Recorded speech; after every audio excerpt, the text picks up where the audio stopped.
بسم اللہ الرحمن الرحیم۔ السلام علیکم ناظرین، ویڈیو میں بتائی گئی باتوں کو غلط ٹھہرانے سے پہلے گزارش کرتی ہوں کہ ویڈیو کو آخر تک ضرور دیکھیں تاکہ کوئی غلط فہمی باقی نہ رہے۔ ناظرین، ویسے تو روزہ رکھنا بہت ہی ثواب کا کام اور اللہ تعالیٰ کو بہت زیادہ پسند ہے، لیکن پھر بھی 5 دن ایسے ہیں جن میں روزہ رکھنا جائز نہیں، اور اگر کوئی مسلمان ان دنوں میں روزہ رکھ لیتا ہے تو وہ گناہگار ہوگا۔ اس کے علاوہ آج کی ویڈیو میں ان لوگوں کے بارے میں بھی بتایا جائے گا جو اگر رمضان کے روزے نہ رکھیں تو ان پر کوئی گناہ نہیں، یعنی ان 9 لوگوں کو رمضان میں روزہ نہ رکھنے پر چھوٹ ہے۔ ہر مسلمان مرد اور عورت جو بالغ ہو اور اپنے ہوش و حواس میں ہو، اس کے لیے پورے مہینے کے روزے رکھنا ضروری ہے، اور اگر وہ ان کے فرض ہونے کا انکار کرتا ہے تو وہ کافر ہے، اور بلا وجہ روزہ چھوڑنا گناہ بھی ہے۔ لیکن کیا آپ جانتے ہیں کہ 9 لوگ ایسے بھی ہیں جنہیں رمضان کے مہینے میں روزہ نہ رکھنے کی چھوٹ ہے، یا 9 لوگ رمضان کے مہینے میں روزے چھوڑ سکتے ہیں؟ نمبر 1، بیمار آدمی۔ سب سے پہلے انسان جو روزہ چھوڑ سکتا ہے وہ بیمار آدمی ہے۔ جو انسان سخت بیمار ہے تو ایسے انسان کے لیے روزہ نہ رکھنے کی چھوٹ ہے۔ اگر ایسا بیمار آدمی روزہ نہیں رکھتا تو اس پر کوئی گناہ نہیں۔ اب یہ بھی جان لیجئے کہ ایسی کون سی بیماری ہے جس میں روزہ نہ رکھنے کی چھوٹ ہے۔ ہم آپ کو بتاتے ہیں کہ یہاں پر ان بیماریوں کی بات نہیں ہو رہی جو کہ عام طور پر نارمل لوگوں کو ہوتی ہے، جیسے کہ اگر کسی کے سر میں درد ہو گیا، گھٹنے میں درد ہو گیا، کسی کو سردی یا زکام ہو گیا اور اس پر اس نے روزہ چھوڑ دیا، تو ایسا کرنا بالکل بھی جائز نہیں۔ ایسے لوگوں کو روزہ رکھنا ضروری ہے۔ یہاں پر بیماریوں سے مراد ایسی بیماری ہے جس میں انسان کی جان جانے کا خطرہ ہوتا ہے۔ اب یہ بھی جان لیجئے کہ وہ کون سی بیماری ہے کہ جس میں جان جانے کا خطرہ ہوتا ہے۔ تو اس بات کا ایسے پتہ چلتا ہے کہ اگر کوئی ماہر ڈاکٹر آپ کو یہ کہہ دے کہ اگر آپ بھوکے پیاسے رہے تو روزہ رکھنے سے آپ کی جان جانے کا خطرہ ہو سکتا ہے، یا پھر ڈاکٹر یہ کہے کہ اگر آپ نے روزہ رکھا تو آپ کی بیماری ٹھیک نہیں ہوگی یا آپ کی بیماری اور بڑھ جائے گی، تو ایسی صورت میں رمضان کے مہینے میں روزہ چھوڑنا جائز ہے، لیکن چھوٹی موٹی بیماریوں میں روزہ چھوڑنا جائز نہیں۔ اب یہاں پر اگر کسی نے اپنی بیماری کی وجہ سے روزے چھوڑ دیے ہیں تو وہ یاد رکھیں کہ اسے ان روزوں کو تب رکھنا پڑے گا جب اس کی بیماری دور ہو جائے گی۔ اب اگر کسی کی بیماری ایسی ہے کہ وہ کبھی ٹھیک ہی نہیں ہوئی اور اس کا آخری وقت قریب آ گیا ہے، تو ایسے میں وہ اپنے گھر والوں کو یہ وصیت کرے کہ میرے اتنے روزے چھوٹ گئے ہیں، اور وہ ان کا فدیہ ادا کریں، اور فدیہ یہ ہے کہ ہر روزے کے بدلے ایک مسکین کو دونوں وقت پیٹ بھر کر کھانا کھلائیں۔ نمبر 2، حاملہ یعنی پریگننٹ عورت، یعنی جس عورت کے پیٹ میں بچہ ہو اور روزے رکھنے پر اس کو یا اس کے بچے کو جان جانے کا خطرہ ہو، تو ایسی عورت بھی رمضان کے مہینے میں روزے چھوڑ سکتی ہے، اس پر بھی کوئی گناہ نہیں ہوگا۔ لیکن یاد رہے کہ ایسی عورت بھی اپنے چھوڑے ہوئے روزے بعد میں رکھے، یعنی جب اس کی صحت ٹھیک ہو جائے تو اسے بھی اپنے چھوڑے ہوئے روزوں کی قضا کرنی ہوگی۔ اور اگر کوئی حاملہ عورت ہے اور اس کا ماہر ڈاکٹر یہ کہہ دے کہ روزہ رکھنے سے اس کی یا اس کے بچے کی جان جانے کا خطرہ نہیں ہے، تو ایسی عورت کے لیے روزہ رکھنا ضروری ہوگا۔ نمبر 3، زیادہ بڑھاپا ہونا۔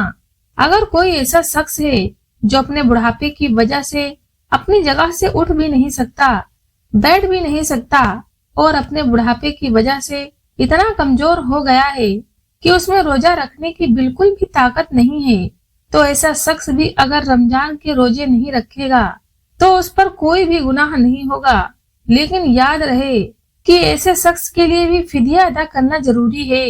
پھر اگر ایسے شخص میں بعد میں اتنی طاقت آ جائے کہ وہ اپنے آپ کو تندرست محسوس کرے تو اس کو چاہیے کہ اپنے چھوڑے ہوئے روزے بعد میں رکھ لے اور ان کی قضا کرے۔